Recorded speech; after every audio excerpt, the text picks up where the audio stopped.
A sociedade está emburrecendo com o colega Eslenda Lanogari, que é neurocientista, psicólogo. E é isso aí, tá começando mais um React genérico. Seja bem-vinda, seja bem-vindo. O que isso significa? Que estão formando camadas sedimentares de experiências, estão formando camadas sedimentares de experiências que no futuro vão transformar essas crianças, essas pessoas, esses adultos, você que está aqui me assistindo, em pessoas frágeis para ler. Ou seja, a pessoa vai ter uma percepção de esforço baixinha. Qualquer coisa que acontece. Qualquer...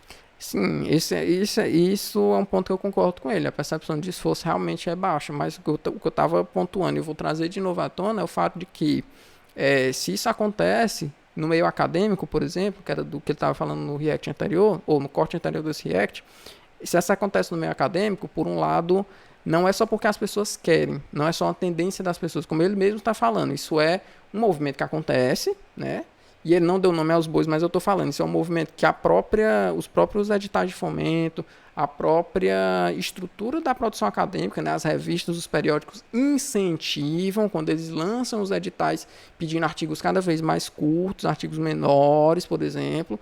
Então isso não são as pessoas que fazem porque querem, é porque o edital que diz qual é a regra do jogo, ele diz, eu quero isso aqui, ó. A pessoa vai fazer o quê? Não, eu não quero um livro, eu quero um artigo de 10 páginas. Se vire. Entendeu? E aí é isso, o Wesley está pontuando, está falando dessa tendência aqui. No resultado, no futuro, pode ser que isso aconteça, né? E eu concordo com ele de fato, né? Mas como eu não sou a massa sensitiva, né? Eu não trabalho com futurologia, eu sou psicólogo e psicanalista, não sei. A gente vai ver quais vão ser as consequências daqui para frente, depois. Ele está tentando predizer, né? Porque ele é neurocientista, né? Gosta dessas parada comportamental, de predizer comportamento, né? Então, tipo assim, a partir de um dado, né? A partir de uma base material, base material não, mas assim, um dado estatístico sólido, conseguir dizer o que é que vai acontecer depois. Ele gosta disso aí. Eu não gosto muito não, eu prefiro ir vendo o que é que vai dar mesmo, mas enfim, concordo com ele nesse aspecto bem, de que existe essa tendência hoje, e que isso realmente pode acabar afetando, porque é uma coisa que eu já vi hoje, que eu já vejo hoje acontecendo, né? Dessa redução dessa percepção de esforço. Então, por exemplo, eu estudo psicanálise e, tipo, para estudar psicanálise, a gente tem que ler as obras de Freud completa. O Freud tem, pela Companhia das Letras, tem 20 livros para ler. Então, tipo assim, é muito, 20 livros, o menor livro eu acho que tem o quê? 300 páginas?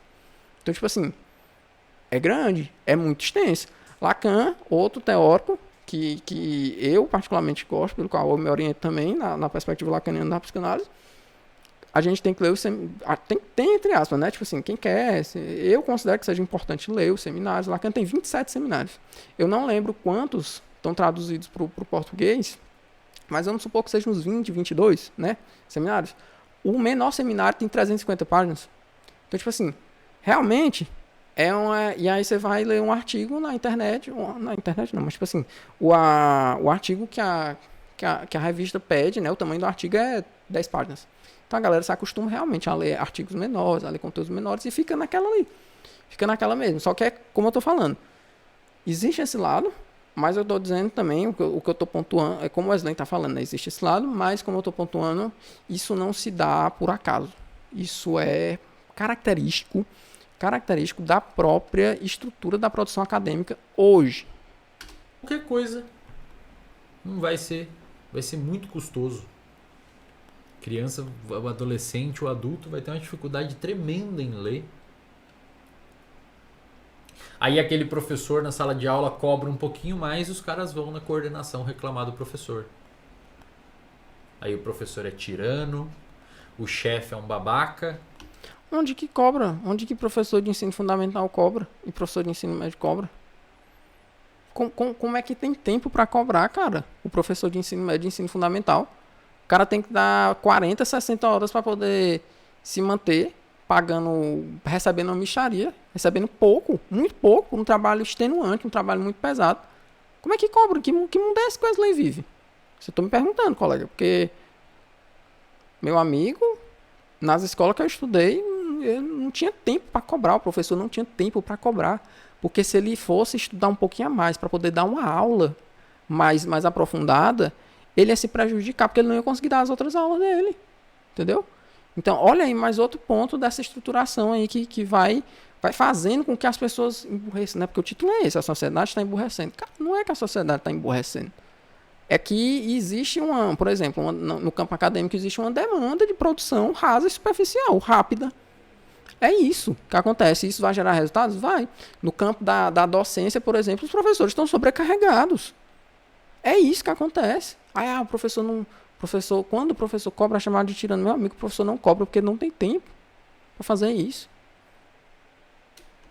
Porque está cobrando, onde já se viu o chefe cobrar que o cara trabalhe das 8 às 11h30 e da 1h30 às 5. Onde já se viu isso? Ou seja... E onde... Não sei onde... Eu não entendi o exemplo. Não entendi porque... Eu não entendi. Realmente não entendi. Porque só o que eu vejo é isso mesmo. Esse tipo de cobrança aí em relação no trabalho é isso que acontece. No trabalho é exatamente isso que acontece. Essa cobrança excessiva. Não, isso não vai mudar. Mudando a percepção de esforço das pessoas ou não, essa cobrança no trabalho não vai mudar, cara. Mas o que eu estou dizendo é esse, por exemplo. É justamente isso, que se o professor cobra menos do aluno e o aluno estuda menos, é justamente por causa dessa estrutura bem aí de cobrança excessiva do modelo de trabalho que a gente tem hoje, que as coisas não vão mudar, que as coisas vão continuar acontecendo dessa maneira. Uma geração que está se transformando extremamente frágil, fraca do ponto de vista intelectual.